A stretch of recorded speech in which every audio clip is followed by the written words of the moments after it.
Hi and welcome back to Cheeky Crypto, and today guys we're taking a cheeky look at XRP and specifically MoneyGram facing a lawsuit.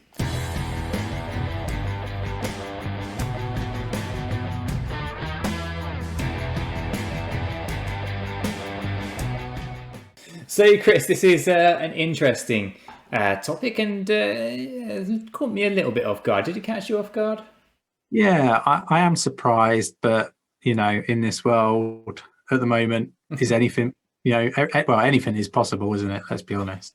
It is. It definitely feels that people are just out to get whatever they can at the moment. And as we get into this, you're going to see exactly what I mean. So if you do find this useful, informative, maybe there's a little bit of entertainment in there, to go ahead and hit that like button. Chris appreciates it. I appreciate it. And I like to think that you do too.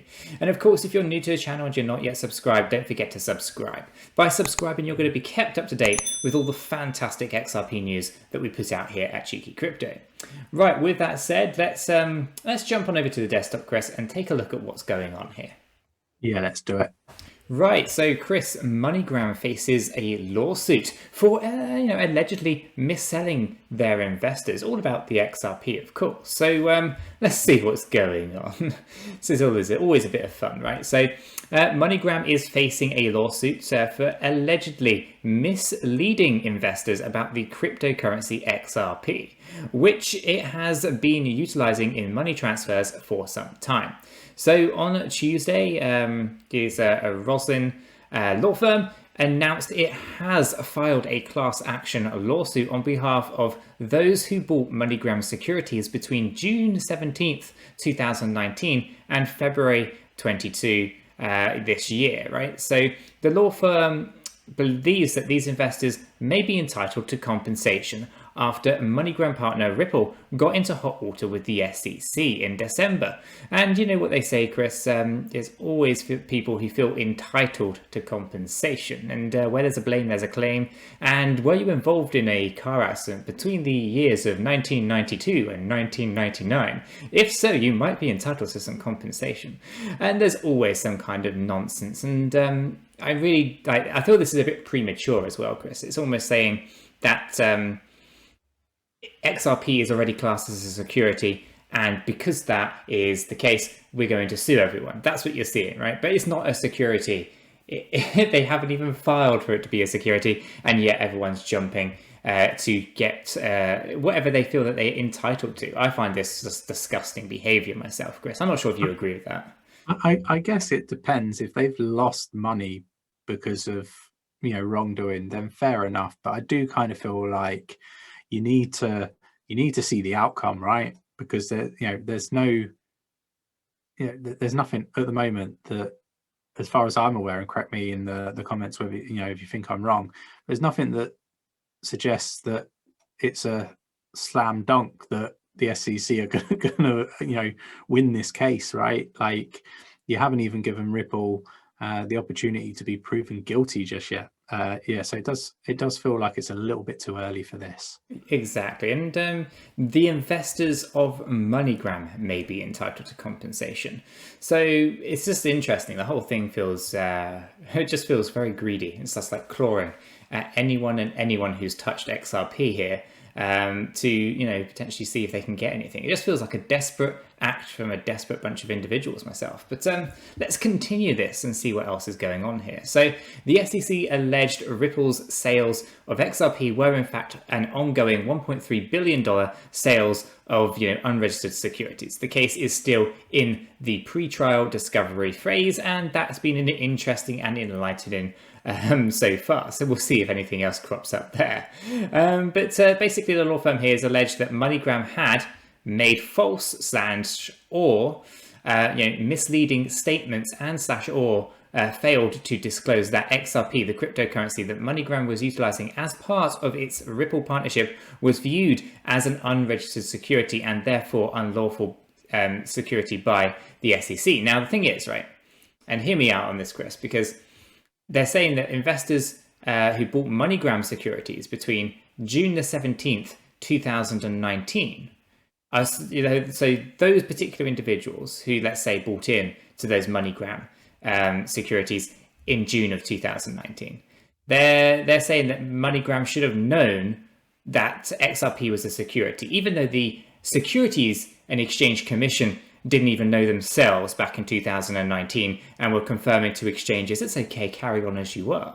I think they've got this all the wrong way around, and this is not going to end well. That's how I see it, Chris, because how can MoneyGram know it's a security when the SEC haven't even come out and told them it's a security? It's like, come on, like, get your ducks lined up, guys. Do you know what I mean? Yeah, for sure. It is daft. But anyway, let's carry on and see what else is going on here. So if the SEC enforces securities laws against Ripple, yeah, big question there is if, then MoneyGram would be likely to lose the lucrative stream of market development fees that was critical to its financial results throughout the class period.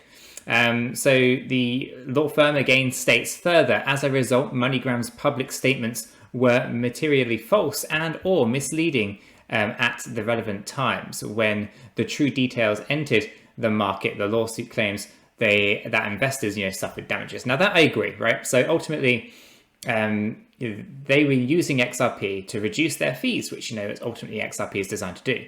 But what they're jumping to the conclusion on, at least in my opinion, is that XRP is a security, and therefore everything that was included in those public statements about the funds that actually, the profitability of MoneyGram is false, because actually you have to disregard all of the XRP fees and actually pay, a higher rate. And therefore it was misleading information. I get that, but you're jumping to the conclusion that XRP is a security, which it hasn't yet been done. So I'm just absolutely a bit bewildered by it, to be honest with you. But nonetheless, let's continue with the last two short paragraphs, Chris, and see what else is going on here. So Ripple has been paying MoneyGram to use XRP in its settlement services since 2019.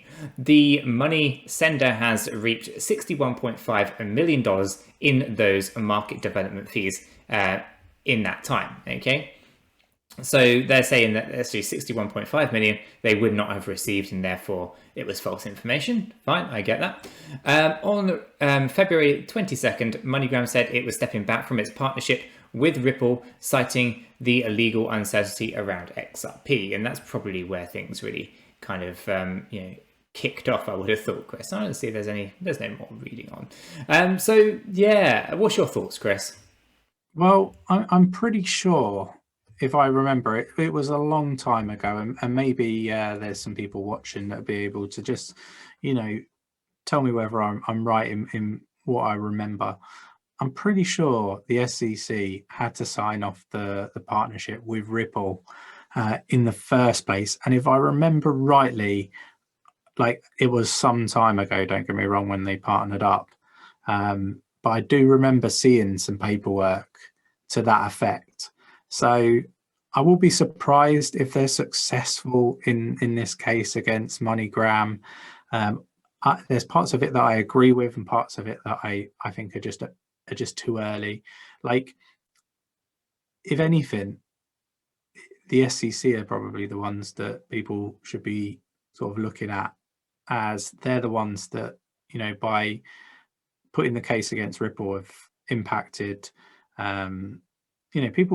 people's livelihoods, in the respect that, retail investors I'm referring to, You're right, Chris, they have their life savings, some of them, in XRP. You're right, Chris. What we should do is we should start our own class action lawsuit against the Securities and Exchange Commission, right? Well, there's people that will probably, go along with that, but for me, the SEC have caused a massive impact financially to lots of people in the selection of how they wanted to sort of pursue this Ripple case, right? They could have done this in a very different way that would have protected retail investors, which is what their mission statement is, basically, is they're there to protect retail investors. And this is an epic fail in that regard. But yeah, I think it's too early to be putting a lawsuit in against MoneyGram. I think that MoneyGram had to have everything signed off for that partnership, and I'm pretty sure I've seen paperwork that SEC were involved in that. But I can't be 100% certain on that. But I vaguely remember seeing something. I probably posted it on our Twitter feed, to be honest. Yeah, absolutely. And you know, Chris, to me, this just feels like a money grab for MoneyGram. I've been waiting, I've been queuing that one up for a while. Yeah, you've been waiting all day. Right, guys, we're going to wrap this video up. So if you have found it useful, informative, maybe a little entertaining, do go ahead and hit that like button. If Chris appreciates it, I appreciate it. I like to think that you do too. And if you happen to be new to the channel and not yet subscribed, do consider subscribing. By subscribing, you're going to be kept up to date with all the fantastic news and videos and kind of just, you know, general banter that we do here at Cheeky Crypto. So hopefully you will subscribe and join us on the journey. And with all that said and done, we hope everyone has a fantastic day, and we'll catch you all in the next one. Take care.